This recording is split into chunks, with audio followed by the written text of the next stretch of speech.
After studying this module, you shall be able to know about George Kelly's view of the person and science, learn about personality construct theory as George Kelly theoretized it, identify rep test and fixed role therapy, analyze Kelly's theory of personality in comparison to others.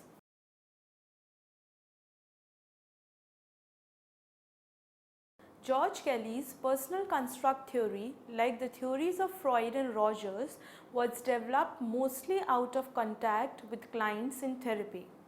Like the theories of Freud and Rogers, Kelly's personal construct theory emphasizes the whole person. It emphasizes individual differences and behavior stability over time and across situations. Although sharing these characteristics with other clinical theories, Kelly's theory is vastly different from the theories of Freud and Rogers. It is an extremely creative effort to interpret behavior in cognitive terms. That is, it enables one to perceive, understand and interpret situations by relating them with already existing structures and the manner in which one behaves or acts in relation to the interpretations done. According to Kelly, a construct refers to the means of perceiving, understanding or interpreting situations or events. For instance, people often use the good-bad construct while considering situations or events.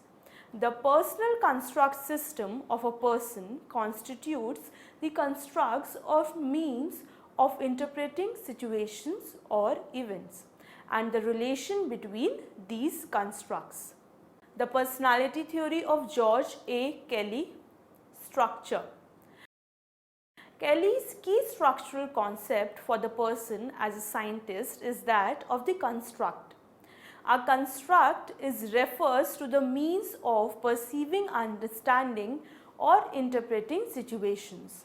The concept of construct has a utilitarian value because it can be used by individuals to place different situations or events into distinct categories and thereafter plan a course of action or behavior. Kelly viewed all constructs as composed of opposite pairs, that means bipolar. Generally, a construct comprises of three elements which are quite imperative, out which two of the elements must be perceived as similar to each other, whereas the third element must be perceived as being different from the other two elements. The manner in which two of the elements are constructed to resemble one another underlines the similarity pole of an individual's construct, whereas the manner in which they are put in contradiction with the third element constitute the contrast pole of a person's construct. The pole that you are applying to the event you are construing is called the emergent pole of the construct. For example, if you think of a person as friendly, you are applying your friendliness construct with friendly as the emergent pole.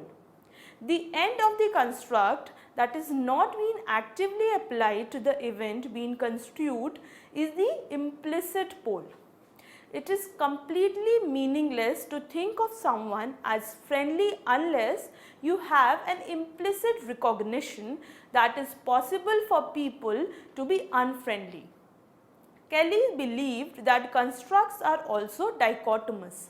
That is, he believed that people use constructs in a yes or no manner rather than as varying along a continuum.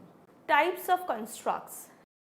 George Kelly used a series of corollaries while developing his theories and the constructs.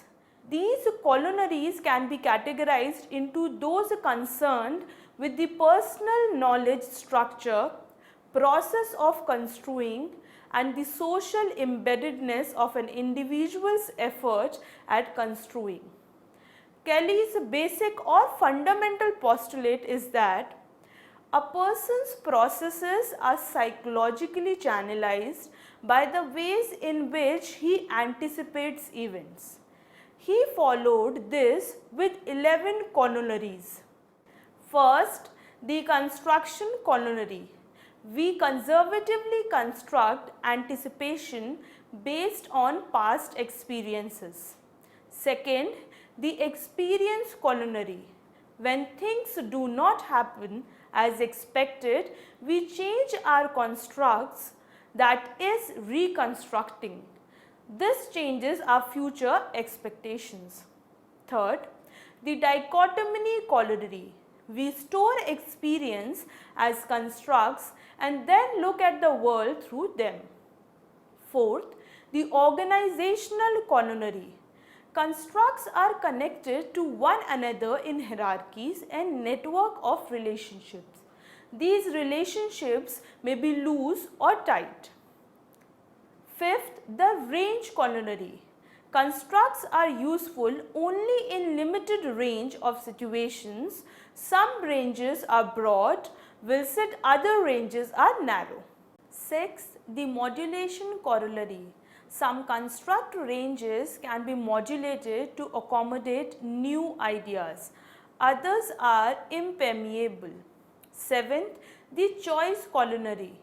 We can choose to gain new experiences to expand our constructs or stay in the safe but limited zone of current constructs. Eighth, the individuality corollary. As everyone's experience is different, their constructs are different. Ninth, the commonality corollary. Many of our experiences are similar or shared, leading to similarity of constructs with others. Discussing constructs also helps to build shared constructs. 10th, the fragmentation corollary. Many of our constructs conflict with one another. These may be dictated by different contexts and roles. 11th, the sociality corollary. We interact with others through understanding of their constructs. Constructs formed on the basis of these corollaries can be categorized in a variety of ways. First, core peripheral construct. Core constructs are those that are basic to personal functioning. They govern the maintenance processes of an individual, the process by which the person maintains his existence as well as identity. Normally, a person who is healthy has mental processes that follow central concrete structures that are comprehensive but cannot be penetrated. Since these structures are comprehensive, a person is able to see a wide range of familiar events as consistent with his own personality and can perceive himself as a person who is both organized as well as complex. On the other hand, if the person's core or central constructs are too permeable, he may perceive too many new events as carrying a deeply personal significance. As a result, the person may become less objective and detached. This may even lead to paranoid behaviors as the person will constantly perceive events to be immediately related to himself. Peripheral constructs are the ones that can be changes without gross adjustment in the central structure. Some are comprehensive, some are incidental, and some are permeable, while some are impermeable. It must be noted that it is comparatively easier to reform non-core or peripheral constructs than to reformulate an individual's core constructs. Peripheral constructs can easily be broken down in therapy without causing serial anxiety. There are objectively applied and help one make judgments without deeply involving oneself. For instance, if an individual has strong religious beliefs and weaker beliefs about art, the interpretation of acts that are sinful, holy, reflect a core construct that is not possible change. Their interpretation of art that is creative, uncreative may represent a peripheral construct that can be easily changed. We can thus say that the formal education system is composed to construct that are peripheral as opposed to therapy that comprises core constructs, or for that matter constructs that are initially core. Second, verbal pre-verbal construct. Kelly recognized that children may develop construct even before they acquire a language, and so construct may be pre-verbal, that is, used even through the person has no words to express. A verbal construct, on the other hand, can be expressed in words. Since the concerns of the children are probably centered around dependency, pre-verbal construct, if found in adults, may be concerned with these issues too. Sometimes an end of a construct is unavailable for verbalization. It is characterized as being submerged, that is, when it is difficult to access one or both poles of a construct as they are not in a person's awareness, and thus the person finds it difficult to verbalize these constructs. Third, superordinate subordinate constructs. Constructs are constituted by means of other constructs, and those in turn by other constructs. It thus forms a system. A construct is construed as a superordinate to another if it includes other constructs within its constants or as its contextual elements, while a construct which is one that is included in the context of another construct as one of the elements of its construct, then it is known as the subordinate construct. For example, constructs bright dumb might be subordinate to the superordinate construct good bad. Assessment. According to theory of role taking, a true social interaction requires an elaborate set of cognitive processes. It involves an attempt by each person to constitute some parts of the construct system held by the other.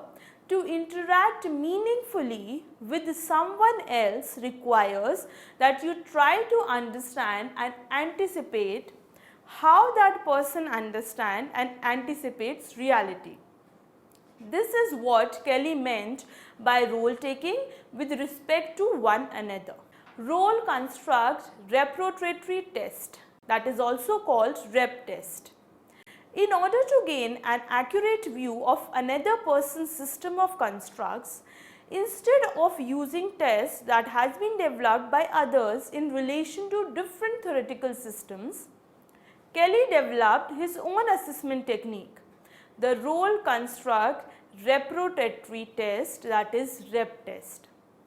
Kelly in 1955 developed this test to identify the important constructs a person uses to constitute significant people in his or her life.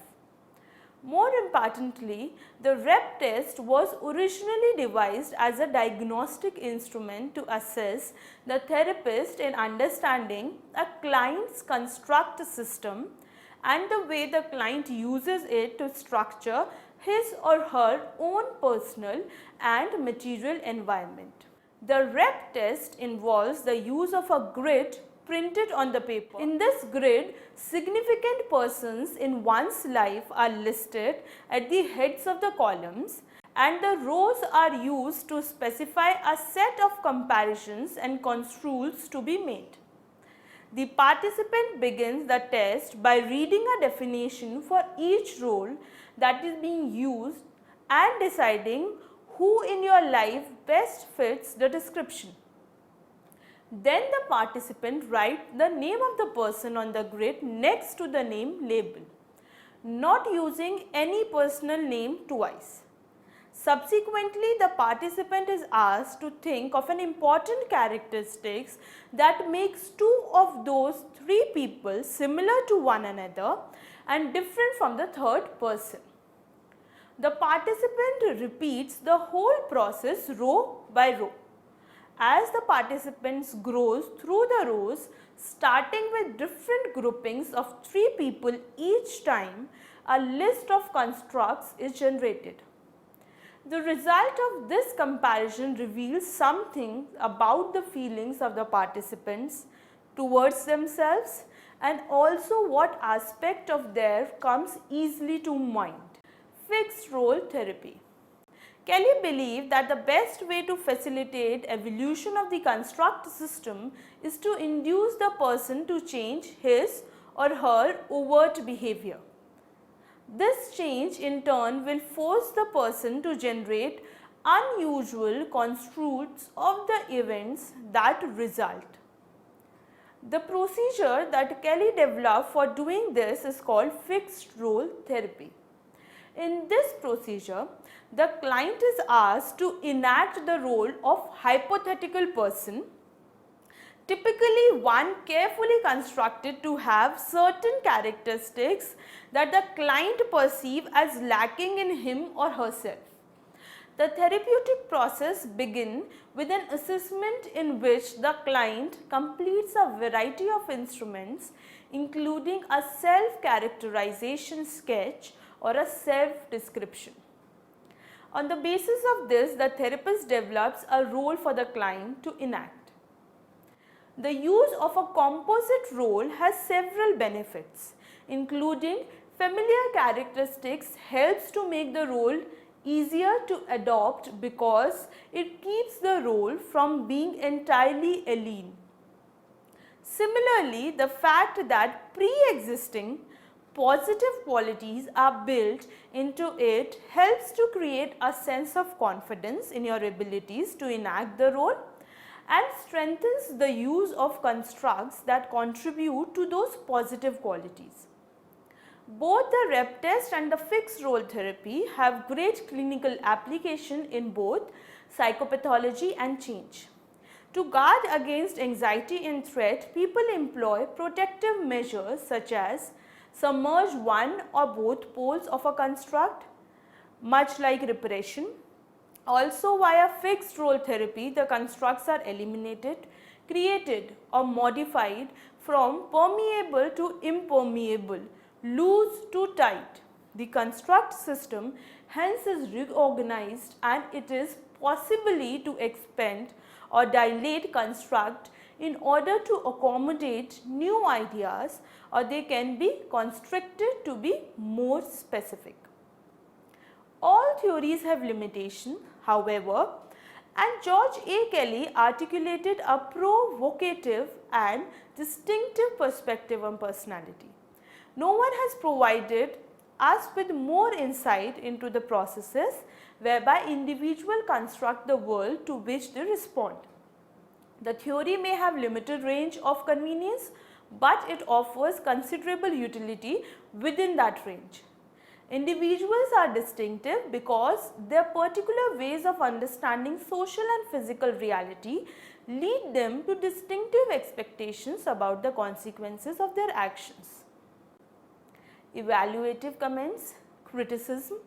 There is no denying the fact that George Kelly is known as the father of cognitive clinical psychotherapy and is most remembered for the theory of personal construct.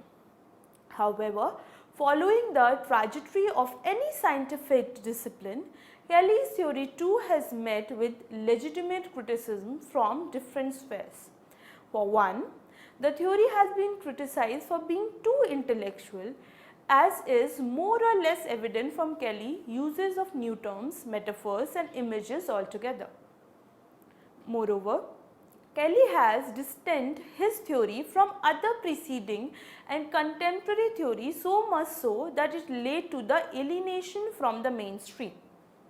Kelly has also been criticized for failing to take the whole personality or emotion of an individual into account. According to Kelly, universal truths are not possible and ethical behavior is humanly constructed. Such criticism could be attributed to the state of affairs during that point of time. And it was because of the prevailing situation that Kelly's theory found its relevance and recognition not less than 2 decades after being actually conceived. Contribution. Kelly's theory has provided a new insight to personality and has contributed in many ways to the field of psychotherapy and dealing with various negative emotions such as fear, anxiety, threat, etc. Predicting the future. In experiencing events, the individual observes similarities and contrast, thereby developing constructs. On the basis of these constructs, the individual, like a true scientist, anticipates the future. In essence, then, individuals make a prediction and consider future changes in the construct system on the basis of whether they have led to accurate prediction or not. Individual seeks validation and expansion of their construct system. For instance, a painful event may even be preferred to a neutral or pleasant event if it conforms the predictive system.